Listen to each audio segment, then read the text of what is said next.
Quantum की दुनिया में ना एक बड़ा ही अजीब और दिलचस्प नियम है जो हमारी रोजमर्रा की सोच को पूरी तरह से चैलेंज करता है। इसे कहते हैं सुपरपोजिशन। और इसे समझने के लिए चलिए एक बहुत ही साधारण से सिक्के को उछालते हैं, लेकिन जरा क्वांटम अंदाज में। तो चलिए एक सवाल से शुरू करते हैं। जरा सोचिए, क्या ऐसा हो सकता है कि एक सिक्का जब हवा में हो तो वो एक ही वक्त पर हेड्स भी हो और टेल्स भी? सुनने में ये सवाल थोड़ा अजीब जरूर लग सकता है, लेकिन इसका जवाब हमें क्वांटम दुनिया के सबसे बड़े रहस्यों में से एक यानी सुपरपोजिशन तक ले जाता है। क्वांटम की दुनिया में इसी दोनों एक साथ वाली हालत को या कहिए अवस्था को सुपरपोजिशन कहा जाता है। तो आखिर ये सुपरपोजिशन है क्या? देखिए, ये क्वांटम फिजिक्स का एक बहुत ही बेसिक नियम है। ये कहता है कि कोई भी कण, जैसे मान लीजिए एक इलेक्ट्रॉन, एक ही समय में कई अलग अलग स्टेट्स में मौजूद रह सकता है। मतलब वो संभावनाओं के एक बादल में तैरता रहता है जब तक हम उसे मापते नहीं हैं। और जिस पल हम उसे मापते हैं वो मजबूर हो जाता है कोई एक पक्की अवस्था चुनने के लिए। इसे समझने का सबसे अच्छा तरीका है क्लासिकल और क्वांटम कंप्यूटिंग का फर्क देखना। हमारे जो कंप्यूटर हैं वो बिट्स पर चलते हैं, मतलब वो या तो 0 है या 1, बस। लेकिन क्वांटम कंप्यूटर इस्तेमाल करते हैं क्यूबिट्स का, और यहीं सारा खेल बदल जाता है। सुपरपोजिशन की वजह से एक क्यूबिट एक ही समय में 0 और 1 दोनों हो सकता है। एक साथ कई वैल्यूज रखने की यही काबिलियत क्वांटम कंप्यूटिंग को इतनी जबरदस्त पावर देती है।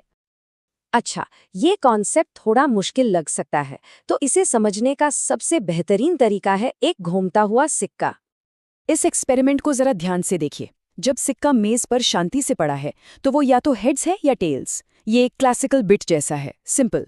लेकिन जैसे ही हम उसे घुमाते हैं वो एक धुंधली सी हालत में आ जाता है।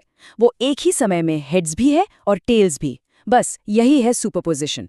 और फिर जैसे ही वो सिक्का जमीन पर गिरता है, यानी हम उसे मापते हैं, वो एक तय अवस्था हेड्स या टेल्स चुन लेता है। ठीक उसी तरह जैसे एक क्यूबिट 0 या 1 बन जाता है। तो हम कह सकते हैं कि एक क्यूबिट बिल्कुल उस घूमते हुए सिक्के की तरह ही है। वो अपने अंदर कई संभावनाओं को एक साथ समेटे रखता है, जब तक कि मापने का वो पल उसे किसी एक हकीकत में ढलने पर मजबूर न कर दे।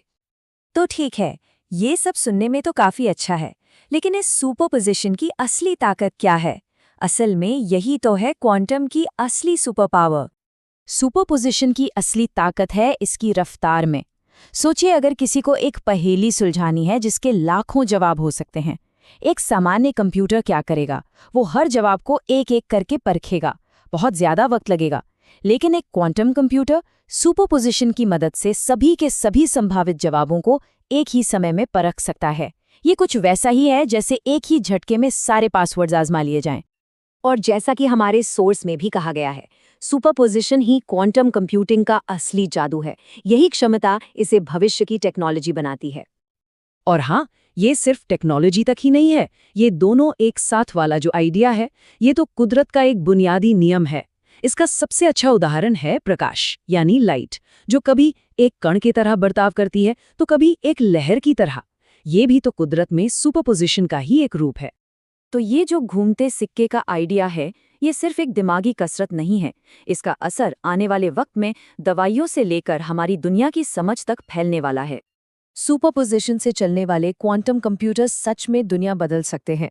जरा सोचिए, नई दवाएं बनाने के लिए मॉलिक्यूल्स के बर्ताव को समझना, ऐसी मुश्किल एआई प्रॉब्लम्स को हल करना जो आज के सुपर कंप्यूटर के बस की बात नहीं, या फिर क्लाइमेट चेंज के इतने सटीक मॉडल बनाना, ये सब कुछ क्वांटम कंप्यूटिंग से मुमकिन हो सकता है।